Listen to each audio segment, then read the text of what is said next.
Everyone, काल आपण decree विषयी पाहत होतो. तर डिक्रीमध्ये काय काय येतं ते पाहिलं. डिक्री म्हणजे काय आहे तर न्यायालयीन ऑर्डर ॲडज्युडिकेशन झाल्यानंतर किंवा शेवटची डिक्री किंवा इंटरिम डिक्री असं आपण काल पाहिलेलं आहे. तर आता डिक्रीमध्ये काय काय असतं ते पण आपण काल पाहिलेलं आहे. त्याच्यामध्ये असतं ॲडज्युडिकेशन, देअर मस्ट बी अँड ॲडज्युडिकेशन. ॲडज्युडिकेशन म्हणजे काय, न्यायालयीन निर्णय असायला पाहिजे तिथं.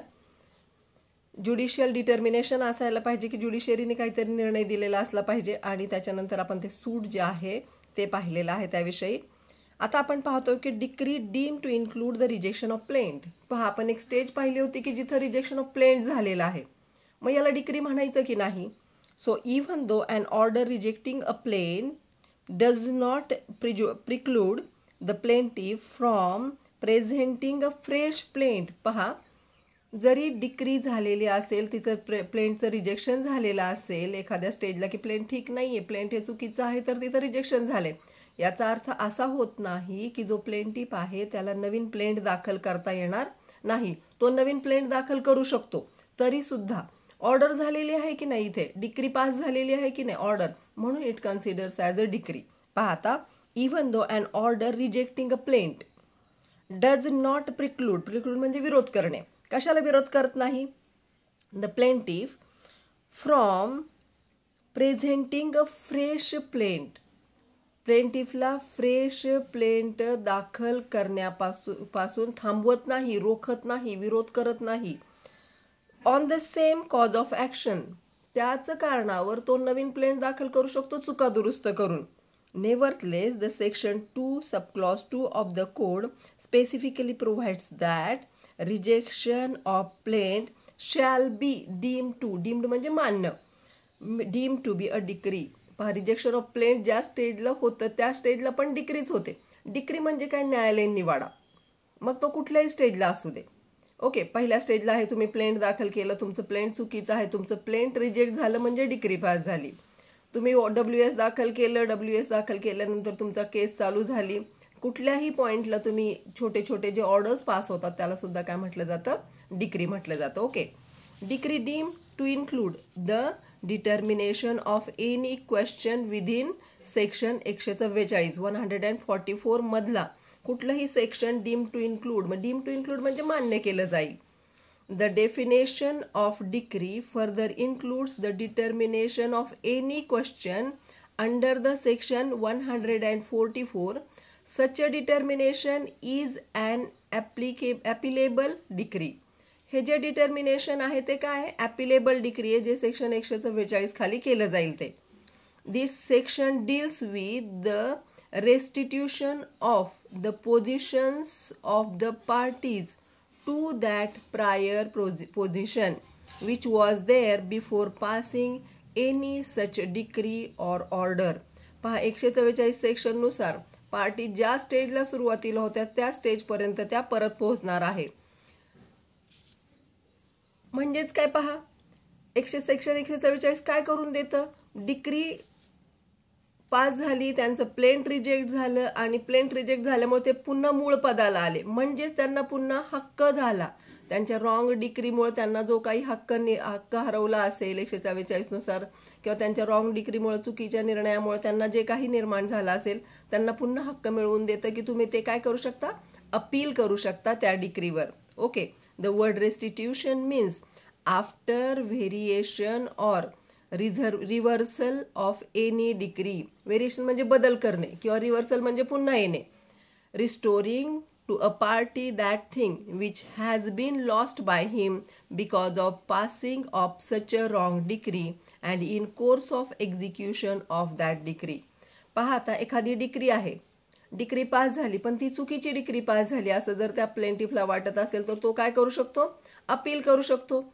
अपील करण्याचा हक्क म्हणजेच त्याला जे अधिकार आधी होते, त्याला जे राईट्स आधी होते ते राईट्स पुन्हा त्याला रिस्टोर झाले, म्हणजे त्याला पुन्हा अधिकार मिळाला की तो ते राईट्स पुन्हा काय करू शकतो, एक्झिक्यूट करू शकतो, ते राईट पुन्हा तो वापरू शकतो आणि तो अपील करू शकतो.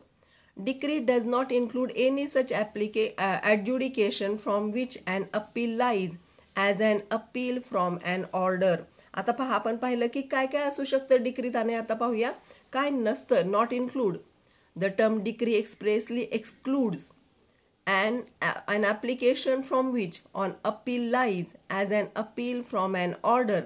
Such orders are specified in section 104 and in order 43 rule 1. हे आपण आता डिटेल मध्ये शिकणारच आहोत पुढे. Of the code following are such appealable order which are not decrees. कुठल्या कुठल्या डिक्रीज नाहीत ते पाहूया आता आपण. पहा ऑर्डर कुठली आहे? 104 सेक्शन 104 ऑर्डर 43 आणि रूल 1 मध्ये दिलेली. Order returning the plaint to be present to the proper court. जी ऑर्डर आहे प्रॉपर कोर्टला तुम्ही प्लेंट दाखल केला होता आणि तिथून तुमचा प्लेंट परत आला आहे, तर हे इन्क्लूड केलं जात नाही तुमच्या डिक्रीमध्ये. Order setting aside the sale under the order 21 of the code. तुमचं सेटिंग असाइड म्हणजे बाजूला सारलं गेलंय सेल एखादं, ते एक याच्यामध्ये बसत नाही.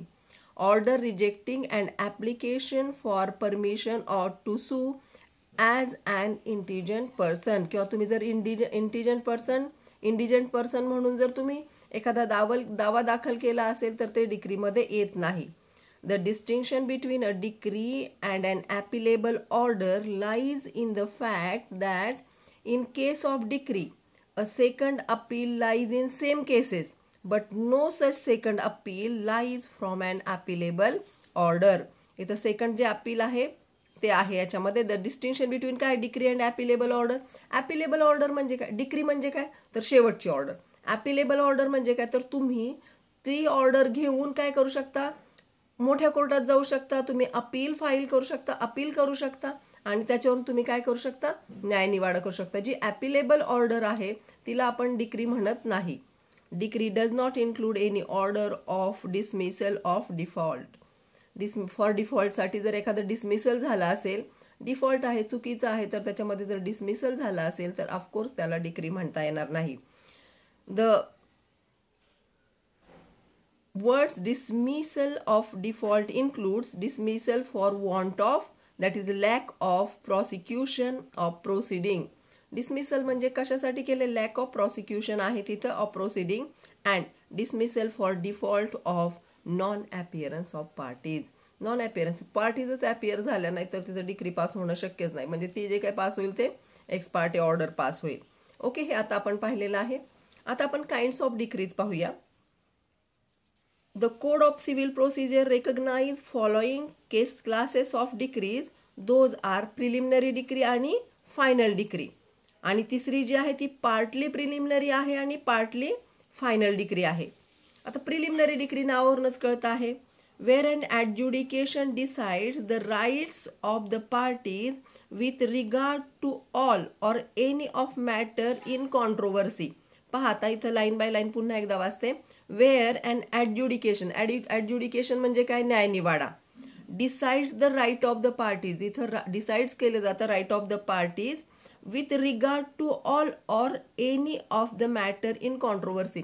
जे मॅटर्स कॉन्ट्रोवर्सीमध्ये जे डिस्प्यूट आहे ज्याच्यामुळे केस फाईल झालेली आहे त्यातल्या कुठल्याही मॅटरसाठी in the suit but which does not completely dispose of the suit then it is a preliminary decree. Preliminary decree म्हणजे काय? पहा डोळ्यासमोर चित्र आणा. तुम्ही एक दावा दाखल केलेला आहे, एखादा जमिनीचा दावा दाखल केला आणि त्या ठिकाणी तुम्हाला कुठल्याही स्टेजला छोटीशी डिक्री पास झाली की बाबा हे काय करायचं नाही, हे जी डिस्प्युटेड कॉन्ट्रोवर्सीची जी जमीन आहे तिला हात लावायचा नाही, तिला विकायचं नाही, त्याच्यावर कुठलं प्रोजेक्ट म्हणजे नवीन काही बांधकाम करायचं नाही, अशी एखादी डिक्री जेव्हा पास होते, पास सूट चालू आहे, केस चालू आहे, केस थांबलेली नाही, अशा वेळेस जेव्हा एखादी डिक्री पास होते तेव्हा म्हणायचं त्याला preliminary decree. Okay. The code provides for passing of preliminary decrease in the following suits. कुठल्या कुठल्या डिक्रीमध्ये फॉलोइंग सूट केले जातात पहा. प्रिलिमिनरी डिक्री फॉलो केली जाते, पास केली जाते. Suit for possession and mesne profit. याचे सगळ्यांचे अर्थ आपण नंतर डिटेलमध्ये पाहणार आहोत. हे आहेत तुम्हाला प्रश्न. Suits for possession and mesne profit. Means profit म्हणजे उत्पादन. जे पजेशन आहे त्याच्यासाठी एखादा दावा दाखल केला आहे किंवा मीन्स प्रॉफिटसाठी एखादा दावा दाखल केला आहे तर ऑफकोर्स त्याच्यामध्ये काय केलं जाईल? मीन्स प्रॉफिट मिळण्यासाठी किंवा पजेशन मिळण्यासाठी तिथं थांबवलं जाईल की तुम्ही काही या जमिनीचं काही व्यवहार करू नका, तुम्ही जमिनीतून काही काढू नका. म्हणजे it's one type of decree. He preliminary decree आहे. कोर्टात केस चालू आहे तरी सुद्धा एक ऑर्डर पास झालेली आहे. डिक्री म्हणजे order. Suits for dissolution of partnership, partnership फर्मची जर डिसोल्युशन आहे असा जर एखादा दावा दाखल केला असेल तर पार्टनरशिप फर्म मधल्या वस्तूंची काही विक्री करू नका बाबा, किंवा कुणी आता मधूनच रिझाईन करू नका, अशी एखादी जेव्हा डिक्री पास होते याला म्हणायचं प्रिलिमिनरी डिक्री. म्हणजे केस चालू आहे, ए आणि बी च्या विरुद्ध केस फाईल केलेली आहे कोर्टामध्ये, ए प्लेंटिफ आहे, बी डिफेंडंट आहे, किंवा त्याला पण त्या दोघांनी ए आणि बी च्या विरुद्ध केलेली आहे. आणि अशा वेळेस ए ने काय केलं आहे की बी, त्याला भीती वाटते की बी काय करेल, प्रॉपर्टी विकेल किंवा पार्टनरशिप फर्म मध्ये काहीतरी गोंधळ करेल. मग अशा वेळेस तो काय करतो, एक ऍप्लिकेशन करतो आणि सांगतो की मला प्रिलिमिनरी डिक्री पास करून हवी आहे की बाबा हे थांबायला पाहिजे, यांनी जमीन नको विकायला किंवा यांनी पार्टनरशिप फर्म मध्ये काही गोंधळ नको घालायला. Suits for partition and separate possession, जेव्हा पार्टिशनचं सूट चालू असतं तेव्हा जर समजा ज्याच्या ताब्यात जमीन आहे त्यांनी सगळी जमीनच विकून टाकली तर बाबा कशाचं पार्टिशन मागणार, म्हणून इथं प्रिलिमिनरी डिग्री आवश्यक आहे. Suit for foreclosure of a mortgage, मॉर्गेजचं फोरक्लोजर करण्याच्या याच्यामध्ये सुद्धा काय केलं जातं, ही डिग्री प्रिलिमिनरी डिग्री पास करून घेतली जाते. The above list of suit is illustrations only, हे इलस्ट्रेशन्स आहे, उदाहरणं आहेत. And the court may pass a preliminary decree in those cases also that were not expressly provided by the code. कोर्टाच्या मतानुसार असतं, एखाद्या केस जरी तर कोडमध्ये नसेल दिलेलं तरी सुद्धा एखाद्या याच्यामध्ये केसमध्ये प्रिलिमिनरी डिग्री पास केली जाऊ शकते. The question whether a decision amounts to a preliminary decree or not is one of great significance. पहा, एखादी केस जी आहे त्याच्यामध्ये प्रिलिमिनरी डिग्री पास केली जाऊ शकते की नाही, हा एक मोठा प्रश्न आहे. In view of provisions of section 97 of the code which provides that 97 काय म्हणतं पहा, where any party agreed by a preliminary decree does not appeal from such a decree, then he shall be precluded from disputing its correctness in any appeal which may be preferred from the final decree. पहा, हे article section 97 काय म्हणते पहा, where any party agreed by a preliminary decree, त्यांनी preliminary डिग्रीवरच मान्यता केली, does not appeal from such a decree, त्यांनी त्याच्यावर पुढे दावा कंटिन्यू नाही केला, देन ही शॅल बी प्रिक्लुडेड, तर अशा वेळेस त्याला प्रिक्लूड म्हणजे बाजूला टाकलं जाईल, त्याला विरोध केला जाईल, from disputing it's correctness in any appeal which may be preferred from the final degree. आणि जर समजा एखादी प्रिलिमिनरी डिग्री पास झाली आणि समोरच्या पार्टीला ती मान्य झाली, त्यांनी काय अपील केलंच नाही त्या डिग्रीवर, तर काय होईल, ऑफकोर्स त्या प्रिलिमिनरी डिग्री ती फायनल डिग्री म्हणून मान्य केली जाईल. जर अपील केलं नाही तर डिग्री पास झाली तर त्याच्यावर अपील करणं आवश्यक आहे. दस if an appeal is not filed against the preliminary decree and its correctness is not challenged, then it becomes final. समोरच्या पार्टीने प्रिलिमिनरी डिग्री पास केली, इट्स ओके ओके म्हणाला, शांत बसून राहिला, तर ती डिग्री फायनल ग्राह्य धरली जाईल. त्यामुळे जेव्हा प्रिलिमिनरी डिग्री पास होईल तेव्हा तिथं काय करायला पाहिजे, शुड बी अपील, तिथं करेक्ट करायला पाहिजे की हे जे अपील केलेलं आहे किंवा हे जे डिग्री पास केलेली आहे त्याच्यावर अपील केलं गेलं पाहिजे, त्याच्यावर पुढे दावा दाखल केला गेला पाहिजे, त्याच्यावर पुढे बोललं गेलं पाहिजे, तर आणि तरच ती प्रिलिमिनरी डिग्री प्रिलिमिनरी राहील. नाही तर समोरच्या पार्टीने विरोध नाही केला तर ऑफकोर्स ती फायनल डिग्री होईल. ओके, तुम्ही एखाद्याला वस्तू दिली आणि त्यांनी म्हटलं की मलाच ठेवू का, तुमची महत्वाची वस्तू आहे, मौल्यवान वस्तू आहे, तो म्हणाला मला ठेवू का, तुम्ही गप्प बसून राहिले, you are pass the decree. गप्प बसणं म्हणजे काय तर होकार देणं, आणि त्यांनी ती वस्तू ठेवून घेतली तर तुम्ही ते करेक्ट कराल का पुढं, नाही. त्यामुळे तुम्हाला काय करायचं आहे, इथं अपील करायचंय, नाही ते माझी वस्तू आहे, मला परत वापर आणि परत दे, असं जेव्हा तुम्ही बोलता तेव्हा ती फायनल डिग्री होत नाही, फायनल ऑर्डर होत नाही. सो इथं जर समजा एखादी प्रिलिमिनरी डिग्री पास झाली आणि डिपेंडंट शांत बसून राहिला, इट्स ओके ना, प्रिलिमिनरी डिग्री पास झाली, काय करायचं, विकायचं नाही जमीन. विकायची नाही जमीन म्हटल्यावर जर डिपेंडंटनी काही पुढे अपील केलं नाही तर त्याला मान्य असं आहे, विकायची नाही म्हणजे तो विकण्याचे हक्क त्याला नाहीत, आणि ऑफकोर्स ते राईट कुणाचे आहेत, ऑफकोर्स प्लेंटिफचे आहेत, आणि मग सगळी प्रॉपर्टी कुणाला मिळेल, प्लेंटिफला मिळेल. त्यामुळं इथं appeal should be done. Thus, if an appeal is not filed against the preliminary decree and its correctness is not challenged, then it becomes final and the party aggrieved thereby will not be permitted to challenge its correctness in an appeal against the final decree. एकदा तुम्ही मान्य केलं, विकायचे हक्क नाही, तुम्ही मान्य केलं, त्याच्यावर तुम्ही अपील केलं, तर जेव्हा फायनल डिग्री पास होईल तेव्हा तीच डिग्री पुढे कंटिन्यू मध्ये ठेवली जाईल. ओके, पुढची डिग्री आहे फायनल डिग्री. आता याच्या नावावरूनच कळतं की फायनल डिक्री आहे. A final decree is one which completely disposes of the suit. Final decree कधी होणार आहे? जेव्हा सूट कम्प्लिटली डिस्पोज ऑफ होईल तेव्हा. And finally settles of the question in controversy between the parties. आणि जेव्हा क्वेश्चन सेट झाले त्याला म्हणायचं final decree. And nothing further remains to be decided thereafter. आणि त्याच्यानंतर काही डिसाइड करण्याचं राहून जात नाही. बोथ